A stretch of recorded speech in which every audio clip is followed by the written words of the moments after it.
इनका एक ये जो मुंह तोड़ जवाब है वो कश्मीरी यूथ ने खुद दिया है कि हम इस G20 को वेलकम करते हैं, क्योंकि ये हमारी इकोनॉमी को बूस्ट करेगा, हमारे वेलफेयर को बूस्ट करेगा, हमारे करियर्स को बूस्ट करेगा। वो पाकिस्तानी कहीं पर भी छुपा हो दुनिया में, we will go all out, we'll spend money, we'll delegate resources, we'll deploy resources and we'll ensure that. ये लोग कहते थे अली नासिर मुहिब वतन नहीं, आज सारी कौम दुश्मन वतन एक दूसरे को कहती फिर रही है।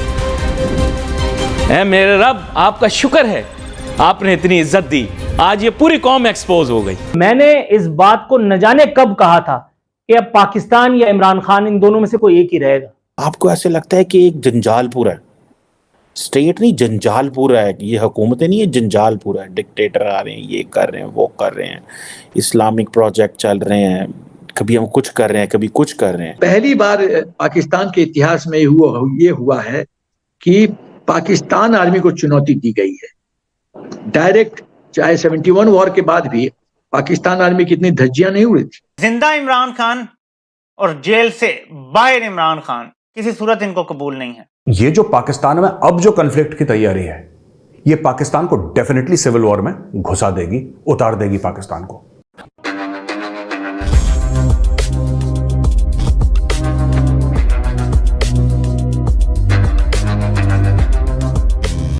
नमस्कार दोस्तों, मुंबई टेरर अटैक को हो करके अब तक कई साल हो चुके हैं, लेकिन फिर भी हमारी सरकार और हमारी इन्वेस्टिगेशन एजेंसी इस अटैक के पीछे छुपे सारे क्रिमिनल्स, टेररिस्ट और मास्टरमाइंड को पकड़ने की पूरी कोशिश कर रही है और इस पर हमें एक बड़ी कामयाबी मिली है।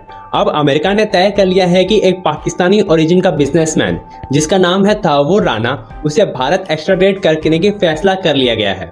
यानी कि अब तहव्वुर राना भारत आएगा और भारत की इन्वेस्टिगेशन एजेंसी NIA उसकी खातिरदारी करेगी और पूछताछ करेगी।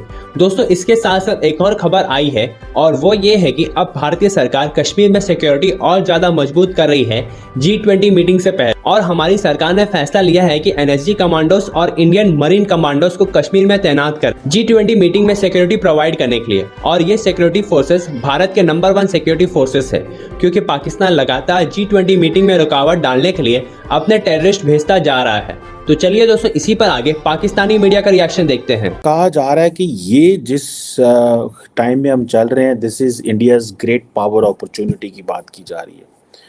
आप देखें, आप स्टार्ट करें इंडिया के हवाले से और आप देखें कि स्टार्टिंग फ्रॉम जवाहरलाल नेहरू साहब, जो कि इंडिया के पहले वज़ीर आज़म थे, उन्होंने भी एक दफ़ा कहा था कि we are not pro Russian nor that we are pro American.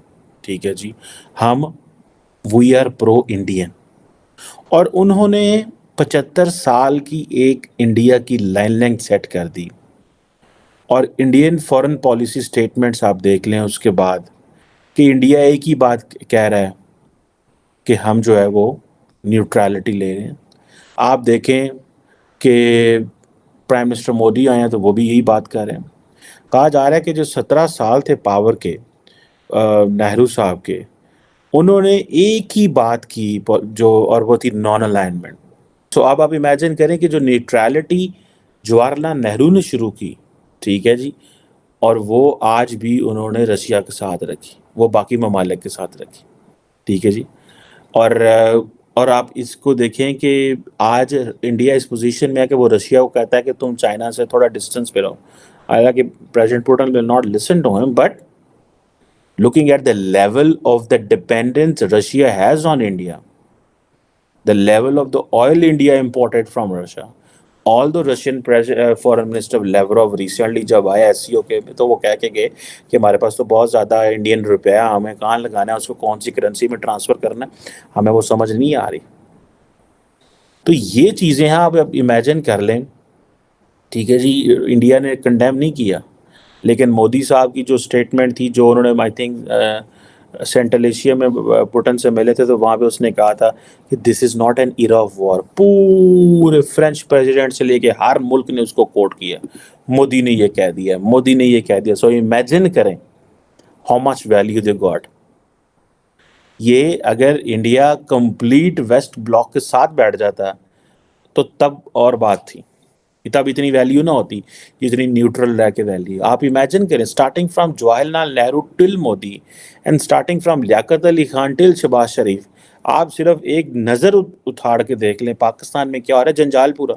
United Nations के जो special reporter on minority issues है, उन्होंने just prior to G20 in Kashmir उन्होंने ये स्टेटमेंट जारी किया कि 2019 से ऑनवर्ड्स कश्मीर में जो है ड्रामेटिकली ह्यूमन राइट्स वायलेशन जो है स्टार्ट हुआ है। जबकि आपको भी पता है और मुझे भी पता है कि 2019 से पहले कश्मीर में कैसे हालात थे। आए दिन स्टोन पेल्टिंग होती थी, शेलिंग होती थी, बहुत सारे बहुत हालात खराब होते थे। लेकिन 2019 के बाद इन 3-4 सालों में ना तो एक बार कहीं पे पथराव हुआ होगा, ना कोई शेलिंग हुई होगी। लोगों ने खुद आके बढ़ चढ़ के एडमिनिस्ट्रेशन को अप्रोच किया है, चाहे उनको कोई भी प्रॉब्लम हो। तो फिर ये स्टेटमेंट G20 से पहले कैसे आया? पहली बात तो मुझे ये समझ में नहीं आती कि इनको अपॉइंट कैसे किया जाता है यूएन में, किस क्राइटेरिया के बेसिस पे। क्योंकि इस तरीके की दलीलें जो इसमें लिखी गई हैं, आपके साथ में शेयर करती हूँ यूएन की रिपोर्ट, जो स्टेटमेंट इन्होंने जारी किया है। मुझे समझ नहीं आता कि इनको किस बेसिस पे, किस क्राइटेरिया पे इनको अपॉइंट किया जाता है वहां पे, कि ये इतना बेसलेस रिपोर्टिंग जो है करते हैं और इतने बेसलेस एलिगेशंस जो है पुट ऑन करते हैं किसी भी नेशन पे।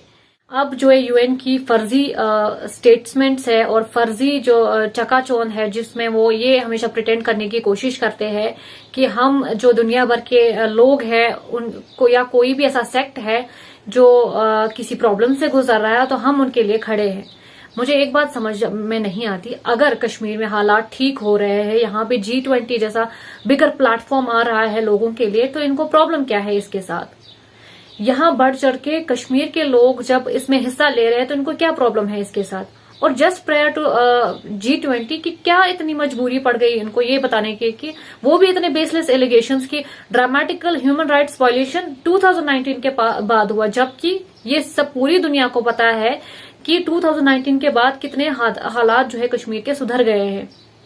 कितने सारे यूथ ने जो है मेन स्ट्रीम ज्वाइन किया है, कितने सारे यूथ ने एंटरप्रेन्योरशिप के अलग अलग प्रोग्राम्स में हिस्सा लिया है, कितनी तेजी से डेवलपमेंट हो रही है कश्मीर में। अलग अलग प्रोजेक्ट्स आए हैं, स्मार्ट सिटी का प्रोजेक्ट आया है, अब G20 या रिसेंटली Y20 की समिट भी हुई और अब G20 भी होने जा रहा है।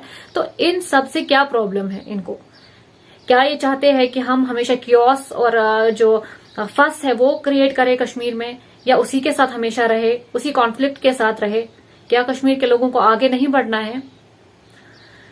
अच्छा, इसके जवाब में अब जो कश्मीरी यूथ है, क्योंकि ये तो नाकाबिल बर्दाश्त है कि कोई भी इसे बर्दाश्त करे, जहां एक प्रोग्रेस का एक मयार चल रहा है, अब एक प्रोग्रेस का दौर चल रहा है, उस एरिया के लिए या उस खित्ते के लिए ऐसे स्टेटमेंट्स जारी किए जाए जो उसकी इमेज को, जो उसकी क्रेडिबिलिटी को खत्म करता है। तो इसके जवाब में कश्मीरी यूथ ने खुद सामने आकर अलग अलग प्लेटफॉर्म्स पे इस G20 को वेलकम किया है। तो इनका एक ये जो मुंह तोड़ जवाब है वो कश्मीरी यूथ ने खुद दिया है कि हम इस G20 को वेलकम करते हैं, क्योंकि ये हमारी इकोनॉमी को बूस्ट करेगा, हमारे वेलफेयर को बूस्ट करेगा, हमारे करियर्स को बूस्ट करेगा। तो मुझे अब ये समझ में नहीं आता कि यूएन का जो ये स्टेटमेंट है इसकी वैल्यू क्या है अब, क्योंकि जिस खित्ते की वो बात कर रहे हैं वहां के लोग तो खुद सामने आके बता रहे हैं कि हम तो इसको वेलकम करते हैं। तो रोल क्या है यहाँ पे यूएन का? और एक और चीज इंपॉर्टेंट है कि क्राइटेरिया क्या है, how these reporters are being appointed in UN.